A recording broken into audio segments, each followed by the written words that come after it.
I think it's been really interesting for Hong Kong artists to meet and spend a lot of time with Western, Yale-based or New Haven artists, and then solve problems, work together in some cases, create work together.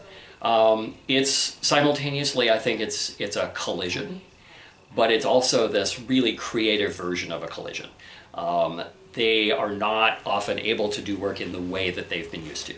And so it's a kind of stimulus that is hard, it's something you have to work through, and often it results in something really surprising. It knocks you off of that comfortable pedestal as an artist, and you have to work around it, or work with someone who has really different ideas.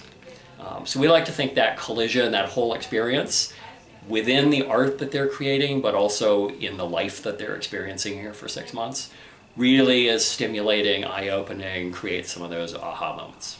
We've had dancers and choreographers who've worked with the local New Haven ballet community given a master class. We've had artists who've gone into Yale classrooms and given a talk, sometimes an art classroom, but sometimes a totally different kind of classroom. We've certainly had artists who came and took classes in very different disciplines that you would think maybe don't have much to do with art. For example, physics or acoustics or women's studies, gender studies. And as an auditor or a participant in the class, they've really contributed as a different perspective and someone who can bring life experience to a class.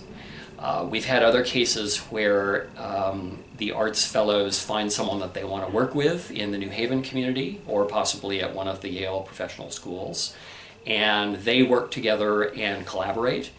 And we know from speaking with the Americans who've collaborated with our arts fellows that that's been a really valuable, really creative and interesting experience. So we can work with you, we can customize the experience and help you make connections so that you're all around different parts of New Haven and connecting, and the art fellow is benefiting, but the city of New Haven and the campus of Yale is also definitely benefiting.